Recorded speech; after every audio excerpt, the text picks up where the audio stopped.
जैसे ही सानिया फरहीन के कमरे में आएगी तो फरहीन ज़मीन पर गिरी पड़ी होगी और उसमें उठने की हिम्मत नहीं होगी। तभी सानिया फरहीन को उठने में मदद करेगी, तो जिस पर फरहीन सानिया से कहेगी, बेटा मैं जानती हूँ शाहनवाज की उम्मीदों पर खरा उतरना बिल्कुल नामुमकिन है। ये घर औरतों को थका देता है और अब मुझे यही थकावट तुम्हारे चेहरे पर नजर आ रही है। मैं जानती हूँ शाहनवाज तुमसे जो करवाना चाहता है वो बिल्कुल गलत है और तुम अपनी जगह पर बिल्कुल सही हो, लेकिन यहाँ कोई भी शाहनवाज के सामने नहीं बोल सकता। शाहनवाज की काबिलियत उसकी एक खोखली अना के अलावा कुछ भी नहीं है। उसे ये लगता है कि हॉस्पिटल उसने अपनी मेहनत से खड़ा किया है, लेकिन वो ये नहीं जानता कि वो लोगों के जज्बात और उनके एहसासात का फ़ायदा उठा रहा है। ये सुनकर सानिया फरहीन से कहेगी, आंटी जब आप शाहनवाज के बारे में सब सच जानती हैं, तो फिर कुछ करती क्यों नहीं? आपका हक बनता है कि आप अपने लिए स्टैंड लें और अंकल को बताएं कि ये रास्ता गलत है। इस तरह तो अंकल की रेपुटेशन दो कौड़ी की रह जाएगी। तो जिस पर फरहीन सानिया से कहेगी, बेटा इस घर में कोई भी अपनी मर्जी नहीं चला सकता, सिर्फ शाहनवाज का हुक्म चलता है और शाहनवाज के हुक्म को इग्नोर करना बहुत मुश्किल पड़ सकता है।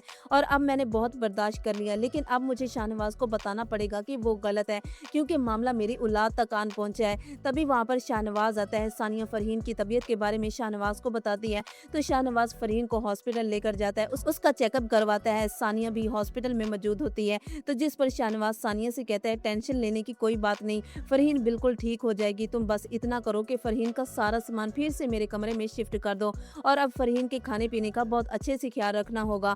इसका खाना नौकरों पर नहीं छोड़ सकते। ये सुनकर सानिया शाहनवाज की तरफ हैरान होकर देखेगी। वो शाहनवाज को बोलने ही वाली होगी कि मेरा इंटरव्यू है, तो इससे पहले ही फरहीन शाहनवाज से कहेगी कि ये काम सानिया नहीं कर सकती, क्योंकि सानिया का आज इंटरव्यू है। जिस तरह फरहीन जवाब देगी तो शाहनवाज को थोड़ा अजीब लगेगा कि फरहीन जो आज तक मेरी हर बात मानती थी और अब बात बात पे मुझे टोक रही है। अब सानिया बिल्कुल परेशान रहने लगी है, गुमसुम, किसी से सही तरीके से बात भी नहीं कर रही होती। सलमान सानिया की परेशानी अच्छे से जानता है। तभी वो सानिया से कहता है, सानिया तुम क्या थी और क्या बन गई हो? तुम वो सानिया हो ही नहीं जिसे मैं जानता हूँ। पहले तुम अपने हर फैसले पे डटी रहती थी, अपनी बात मनवा कर रहती थी। यहाँ तुम पहले एक पुरजोश डॉक्टर थी जो अपनी बात मनवा कर रहती थी, और अब तुम हर वक्त कंफ्यूज रहती हो, डरी हुई रहती हो। तुम्हें देखकर मुझे टेंशन हो रही है, मुझे वही पहले वाली सानिया चाहिए। तो जिस पर सानिया सलमान से कहती है, सलमान तुम्हें क्या लगता है कि मैं ये सब जानबूझकर कर रही हूँ?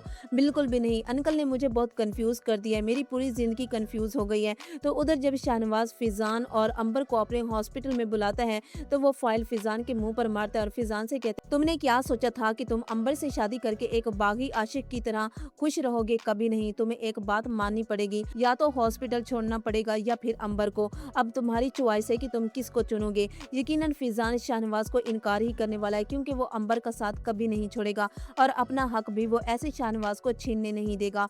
फिजान की शादी और अंबर की प्रेग्नेंट होने की खबर से मीना बिल्कुल खामोश रहने लगी है। वो फिजान से कोई बात नहीं कर रही, लेकिन फिजान उसे मीना की नाराजगी का एहसास है, लेकिन वो अंबर को नहीं छोड़ सकता। तो व्यूवर्स, आप लोगों को क्या लगता है कि मीना अब फिजान के साथ रहेगी या फिर उसे छोड़ देगी? कमेंट्स में अपनी राय जरूर दीजिएगा।